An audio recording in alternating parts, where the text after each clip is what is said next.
Guys, आज हम पढ़ने वाले हैं दो टॉपिक। सबसे पहला टॉपिक है हमारा फ्रोजन सेक्शन एंड दूसरा टॉपिक है इलेक्ट्रॉन माइक्रोस्कोप। सबसे पहले हम फ्रोजन सेक्शन की बात करते हैं। फ्रोजन सेक्शन सबसे पहले हम बात करते हैं फिक्सेशन की।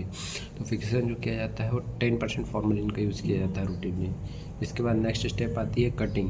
फ्रोजन सेक्शन को कटिंग के लिए सबसे पहले यूज़ किया जाता है फ्रीजिंग माइक्रोटोम या क्रायोस्टेट माइक्रोटोम का यूज़ किया जाता है। Freezing microscope, cryostat microtome. Cryostat microtome में क्या करते हैं, क्रायोस्टेट माइक्रोस्कोप में जो टिश्यू जो होता है वो अनफिक्स रहता है, उसको लिक्विड नाइट्रोजन में थोड़ा सा हार्ड किया जाता है और फिर टिश्यू सेक्शन कट करने के लिए बनाया जाता है। फ्रीजिंग माइक्रोडोम में क्या होता है, फ्रीजिंग माइक्रोडोम में यहाँ CO2 कंटिन्यू गैस प्रोवाइड की जाती है। इसका टेम्परेचर लगभग -20 डिग्री सेल्सियस होता है। अगर हम बात करें फ्रीजिंग माइक्रोडोम की या क्रायोस्टेट माइक्रोडोम की, तो वहाँ पर जो टेम्परेचर होता है -15 से -20 डिग्री तक होती है। ये हो गया। अब use of the frozen section. Frozen section क्या होता है, फैट, लिपिड आदि जो कंपाउंड है, ऑर्गेनिक कंपाउंड है, जो वाटर सॉल्वेंट होता है, इनको डेमोन्स्ट्रेशन करने के लिए यूज़ किया जाता है। रैपिड डायग्नोसिस करने के लिए हमें किसी अर्जेंट रिपोर्ट चाहिए होता है तब किया जाता है। अगर पेशेंट OT में है और वहाँ किसी सस्पेक्टेड सर्जन को लगता है कि वहाँ मैलिग्नेंसी है यानी कैंसर डिटेक्ट हो सकता है, तो उस चीज़ को आइडेंटिफाई करने के लिए भी हम फ्रोजन सेक्शन का यूज़ करते हैं। ये हो गया हमारा फ्रोजन सेक्शन वाली बात।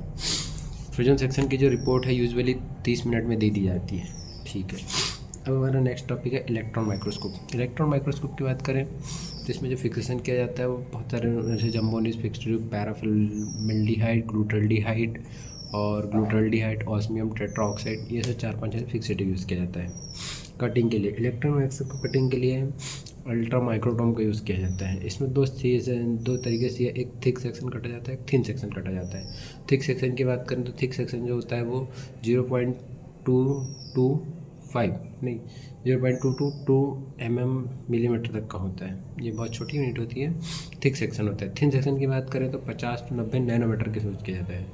अब इसके बाद अब इमेडिंग का रूटीनली एपॉक्सी रेजिन का यूज़ किया जाता है रूटीन करने के लिए। उसके बाद नेक्स्ट स्टेप आती है क्लियरिंग करने के लिए रूटीन में टोलुएंट, बेंजीन, ज़ाइलिन का मोस्ट कॉमनली यूज़ किया जाता है। इसके बाद हम बात करते हैं इसके बाद हम एपॉक्सी क्लियरिंग के लिए कहते हैं लोअर ग्रेड ऑफ एल्कोहल। लगभग 40% एल्कोहल का यूज़ किया जाता है। 40% एल्कोहल का लोअर ग्रेड में यूज़ किया जाता है। और इसका जो ग्रेड जो है, एल्कोहल का जो ग्रेड है वो टाइप ऑफ टिश्यू पे भी डिपेंड करता है।